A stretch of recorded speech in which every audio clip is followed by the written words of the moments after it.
I always enjoy listening to Andy, and thank you, once again. One of my favorite quotes from Andy's new book is, "The best test of any institution is whether everyone flourishes when they play by the rules or whether only a few of the participants experience abundance and growth." And as you heard, my company is in a very small niche. Well, it's not so small anymore, but it's in a niche of the financial services industry. And I think by this definition, there's really not that many institutions that would pass this test. I think rather, this is probably more the mantra within my industry, and it's modernity has replaced ethics with legalese, and the law can be gamed with a good lawyer. And this is by Nassim Taleb, who is probably more well known for his book, The Black Swan. But this is definitely a little bit more what we see. Now, my job this morning is really to follow up what Andy had to say and talk about power and how we've actually thought about it within our company, and just as we've gone through the process. And I would say I've just been on this journey to try to figure out, what does this look like as I grow a company, as we think about power and the different roles that we play within an organization. What do we do? So let me give you a little background on Chatham. You heard a little bit here, but I started Chatham 22 years ago, literally over my garage, and really was around providing advisory services, primarily at the time to real estate companies in the area of interest rate management. And since then we've grown. We provide financial risk management, commodity risk management, and we serve clients. We serve clients in these markets, in real estate, private equity, in the corporate market, and financial services industry. And we actually only serve the portion of the market that uses over-the-counter derivatives for getting rid of risk. And that's only about 15% of the market. 85% of the market is really using derivatives as trading instruments. We have people from kind of all over. But what we think is really unique about Chatham is the fact that our focus on purposes and our focus on values. Here's our 5 core values that we talk about. And we say we'd rather shut the door and go home. But I think a lot has to go about, where do you invest the power of an organization? Let me give you a story. Early, about 10 years ago, I was working on a transaction. There were about 5 or 6 of us that were working on this transaction. So we're all huddled, we're moving, and all of a sudden, a first-year associate kind of like said, "Can I call a timeout?" And it's like, "Yeah, what's going on?" And he said, "Are we violating our values by not telling the client X, Y, and Z?" And if you stop and think what was going on, here's a first-year associate who basically just threw the flag on the founder and CEO of the company and said, "Wait a minute, are you violating your values?"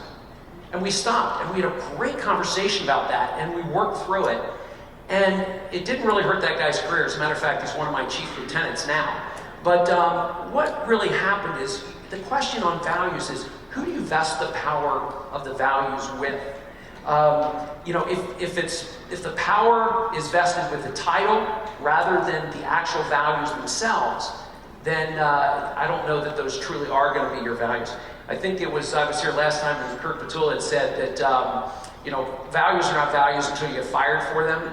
And I think that's probably pretty true, that you need to invest power in your values if they're going to be power to hire, power to fire, and power to promote. So anyway, these are our core values, and we also have our 5 purposes. And these are 5 purposes we talk about. First of all, impacting markets.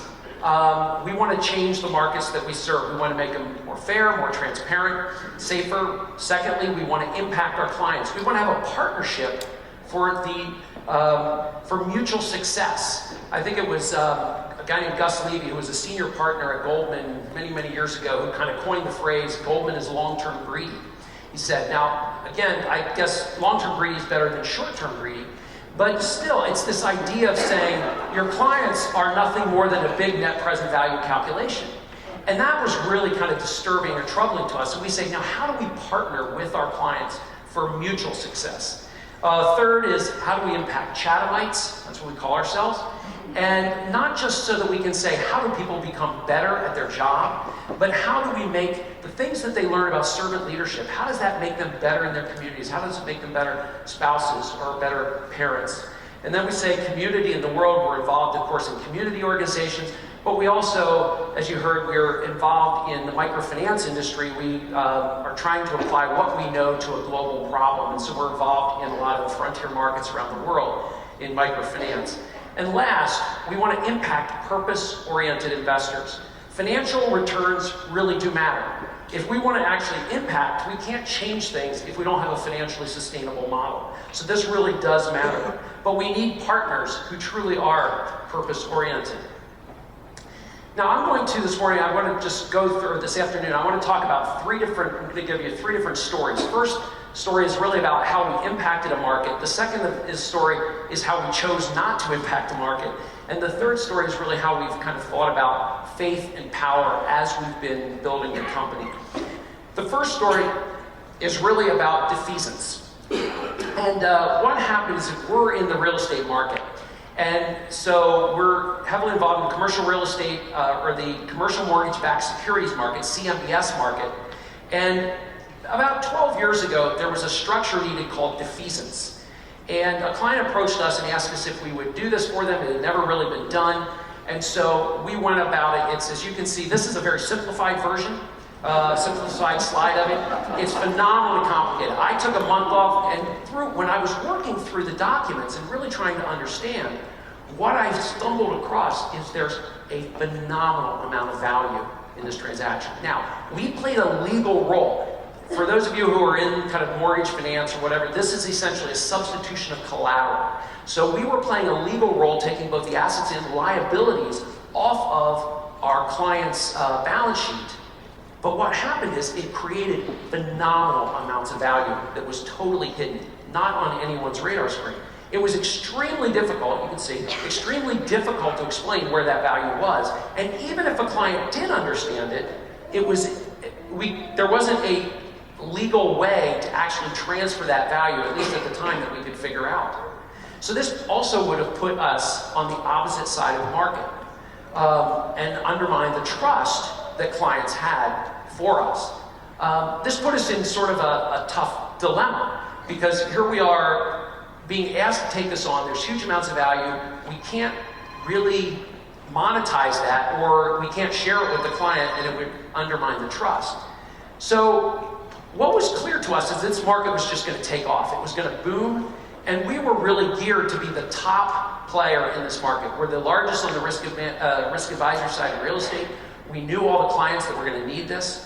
At the same time, there was a gentleman who just left one of the banks, the investment banks in New York, and he started his own company.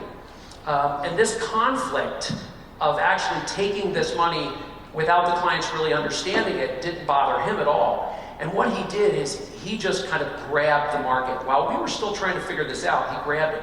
And within 5 years, he really became the market leader. And within 5 years, he sold his company for several $100 million.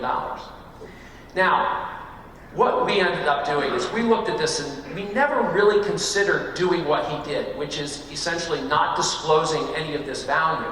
We never, because that was just gone against our purposes and values, and it would really undermine the trust that we had built with clients. It took us 2 years, but what we finally did is we finally figured out a way how to legally share this with the client. And so we did that, and then we went on this massive education campaign to try to explain to everyone how this actually worked. By this time, the other firm had about 60% of the market, we had about 25% of the market, and the rest was really divided among the smaller players. Now, you can imagine when we did this massive education campaign, and lots of people were starting to figure it out, the other firm had several lawsuits, because when people found out how much money had been taken, they were just furious. I ended up in the office of the head of the CMBS of one of the New York banks, and he was just in a profanity-laced tirade against me, and just saying, why would you do this? You have screwed it up for the entire market, you've messed it up. And I was so kind of taken back at how furious he was at me, that the only thing I could kind of say was, because it's right for clients? I don't know, is that a okay thing to say? But anyway, it was really a situation where what we did is we ended up changing that market. The profit maximizers would say that we destroyed this market for everyone. And in a way we did. But we changed the market standard. We used the market power that we had because we were a very well-respected name in that industry. We used the market power that we had to change. And today, the standard in defeasance is definitely value sharing. And we educated the market, and we even need to compete against, again, our old competitor on the same terms, but they're now the rules that we've instituted in the market. So that's defeasance and how we changed one market. The story that I want to tell you about the market that we chose not to pursue is there's municipalities and government entities are just a huge market for derivative advisory. And as Chatham was expanding, we started to look and say, wow, this looks like a great market. Not only is it potentially very profitable, but this market really feels like it needs an advisor like Chatham and our expertise. And so we were pretty happy when we were invited to enter an RFP, a request for proposal, for a large state on the East Coast, and who was looking for a derivative advisor. So we ended up putting in our RFP. We visited the state capitol, and we're explaining the marketing was going really well, and we met with the assistant treasurer, and he said at one point, this is all great. He goes, so what's your connection to the state? And we're kind of naive, and we were like, well, I drive through your state, I know people in your state, I don't. And it soon became clear, are we contributing to political parties within the state? And I was like, we just don't do that. That's not. So we laughed saying, we're done. And what happened is they called back and said, this is odd. You guys have more services and you cost less than the other people. You seem more well qualified, you got the reputation. And the answer was, well, you're being overcharged is really kind of the issue here. And anyway, our RFP was eliminated for basically on a technicality. So we didn't get that job, and we tried a few others, kind of the same thing happened. We finally went to a local politician who is county government level, but they've hired derivative advisors before. And we asked him, he's a good guy, I like him, and we kind of just said, what's the deal? How do we become successful in this? And he said, well, you've got to have two things. Number one, he said, you really need to be excellent at what you do. Good. He said, and number two, it really helps to be connected. Ooh, there's that word again. And so we were like, okay, and what it became clear is that number two was probably more important than number one. And so we finally said, we're just not going to enter that market. We just did not believe we could get the market power to actually try to change those rules. And what was kind of odd here at Chatham was that there was this sense of injustice even within the company, because if you remember about 5 years ago, there were a lot of school districts in the state of Pennsylvania that had entered into derivatives, and these were some of them were just wrong. They were transactions, in our view, that should have never been foisted on the school districts. There were others that probably were okay, but the school district did not understand what they were doing, and they lost so much money. And we had people with Chatham actually who had formed a team after we made this decision who tried to pressure me to say, we have to be in this market. This market needs Chatham because it's just wrong what's going on. And again, in the end, we decided not to do it just because it was an issue of saying we're just not sure that we could get the power to actually change anything in that industry. The last kind of story is the journey that I've been on as I've tried to build Chatham into a company, a very different kind of company. And let me start a little bit just with my own faith journey. I grew up in a rather legalistic Mennonite family in Lancaster County, Pennsylvania. And I'd gone to Christian school my whole life, all the way through college. And I was a good kid. I liked to follow the rules. I pretty much followed the rules and tried to please Jesus. But I had this huge spiritual crisis that happened really in the early days of Chatham, to the point where it just didn't hold together for me anymore. And I was on the path of walking away from faith. And then I discovered grace. And God just totally changed my heart to the point where the Bible that I had read all my life, it was like I was reading something for the first time. And it affected everything that I did and everything that I thought about, including business. So here I'm building a business, but I don't really know how to think about it. So I went and I talked to as many Christian business people as I could. And really what I was trying to find out is, how do you think about it? Because I wanted to know, how do we build that kind of a company? So what I found was really a couple different models. The first model I call the pulpit model. And that was really where someone kind of uses power to promote their faith. I would see entrepreneurs who would, whether they had in their mission statement or whether they had chaplains or whatever, who would really use they would use their power in a way to definitely promote it. Now, I have a good friend who is the head of HR at one of the larger companies that would probably fit into this model. And one time we were golfing, I just was asking him about this, and he just said, well, here's the concern. He said, there's a tendency for it to just breed an inauthentic environment. He said, nobody ever says it, but there's this underlying issue at the company that unless you go to the right church, unless you sort of live the right kind of life, or unless you hang out with the right kind of places, your career probably isn't going to get that far. There's this underlying issue of coercion rather than attraction. And I found interesting, reading in the Playing God in Andy's book, we talked about Paul's counsel to Philemon about treating a runaway slave. And he said, though Paul, is able to command Philemon, he does not. He is concerned, above all, to preserve Philemon's capacity to act in his own right as an image bearer. And I think that was really interesting because it was thinking, we don't want to coerce people. We want the faith to have an attractive feature, not a coercive feature. And this is treating people like image bearers. So that was one model. That one didn't really resonate so well. The second model was what I call the extraction model. And that's where God has given you this tremendous ability to make a lot of money. So I'm just going to pull that money out and then I'm going to invest it somewhere else. I'll pull the money out playing by the rules of whatever the industry is, and then I'll invest it in good kingdom causes. Now, to me, that seemed a little bit like faith and power just became totally disconnected.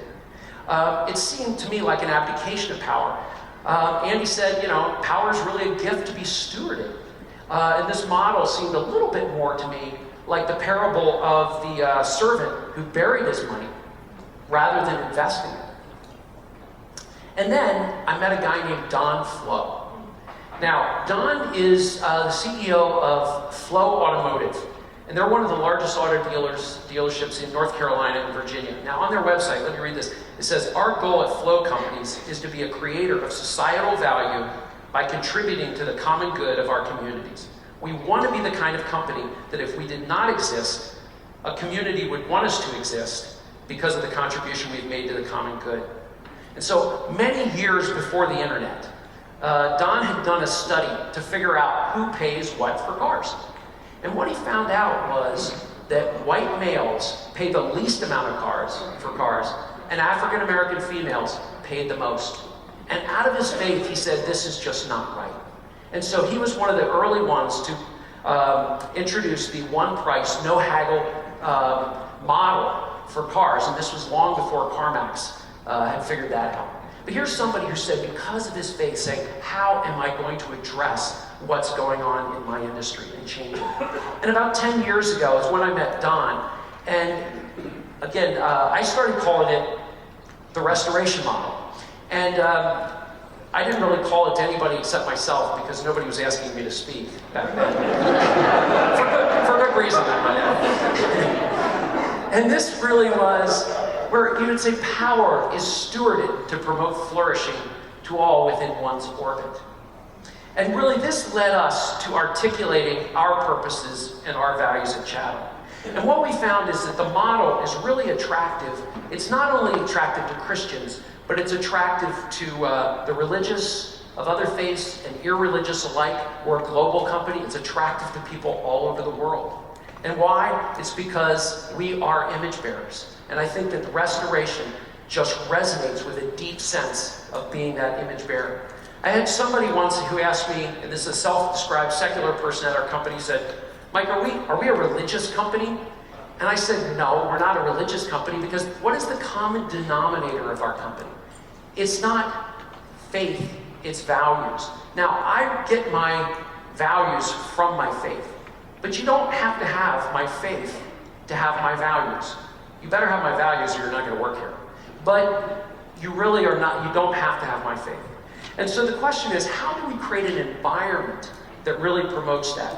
And really our goal on the environment side is we want to have a faith-friendly environment. That is part of who we are, okay? Faith is part of who we are. We can't just let it at home.